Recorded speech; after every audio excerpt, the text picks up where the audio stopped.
And so it's Premier League Uber Alice. 4 English clubs in the quarter-finals of the Champions League and a thorough gubbing for the Bundesliga over 3 last 16 ties. Liverpool have joined the other 3 Premier League clubs in the Champions League quarter-finals. The Germans often refer to stupid English money as our filthy rich clubs pillage their teams, often paying well over the odds in doing so. But now, after years of punching below their weight in European competition, the financial clout of England's top flight is beginning to reap rewards. The great Bavarian juggernaut of Bayern Munich are an exception to all that rich man, poor man stuff, of course. And so Liverpool's victory here was as good as any of those excellent results achieved by the Premier League's finest over these first knockout contests. We have had Manchester City hammering Schalke 10-2 on aggregate, Tottenham trouncing Borussia Dortmund 4-0, and now this. Throw in Manchester United's miraculous comeback effort in Paris, going from 2-0 down to winning on away goals, and it's been a scarcely believable month. Liverpool celebrate win at Bayern Munich as Jurgen Klopp comforts Andrew Robertson after late booking and suspension. The Reds defeated Bayern Munich, the only German financial superpower in European football, while our politicians dither and disgrace themselves. The nation's football clubs have been responsible for the precise opposite of Brexit, extreme competence and staying very much in Europe. Back in the days when the English cheered on rival English clubs in European competition, everyone would have been loving this. Those days are largely gone now, with football so increasingly tribal. But this was an outstanding achievement for Jurgen Klopp's men. Chelsea, in the 2012 final, and, weirdly, Norwich were the only English clubs to have beaten Bayern Munich at their home before this. Yet 2 goals from Sadio Mane and 1 from Virgil van Dijk, the 2 Liverpool players who have emerged as truly world-class this season, means they are also through to the quarter-finals in style. While politicians in the House of Commons continue to disgrace themselves, English clubs do the opposite of Brexit and stay in Europe, advancing to the final 8 of the Champions League. Perhaps 2 all-English ties in the last 8 will help in the event of Brexit. No one is currently sure about traveling to Europe after March 29. The supremely competitive nature of the Big Six in recent seasons has seemingly inspired them to higher levels than before. ManUtd and Ole Gunnar Solskjaer celebrate dramatic Champions League win over PSG. It is a feat which Premier League chief executive Richard Scudamore will enjoy going out on, should they ever find anyone to replace him.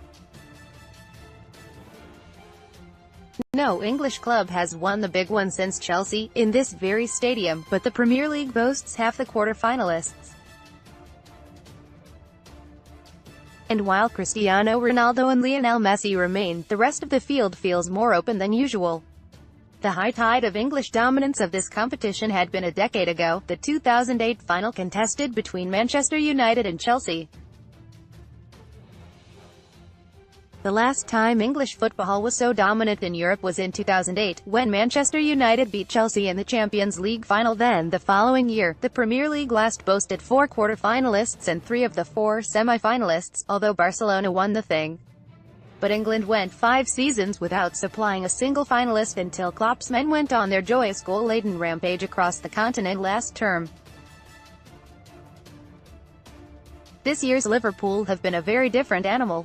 Their domestic title challenge has been built on a solid and stubborn defense, and their European away form had been dismal, with 3 defeats out of 3 in the group stage. Of course, a club with Liverpool's European pedigree were never going to jack this in, however much it might have helped their league title hopes to have had a clear run. Instead, this victory will give them fresh momentum after a series of away draws had seen them blow their domestic lead over City.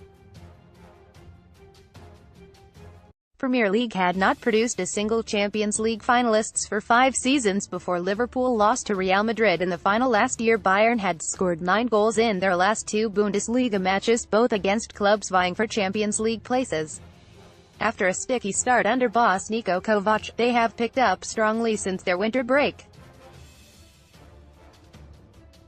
Of course, this is a club which expects to win, which demands it. Their domestic dominance has been such that they are currently heading for a 7th straight Bundesliga crown.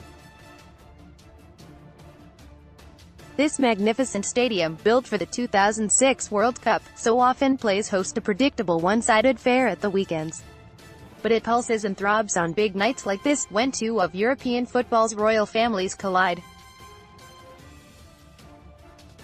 Bayern scored 9 goals in their last 2 Bundesliga games before losing to Liverpool 3-1 on Wednesday night, yet of late Bayern have too often come off second best.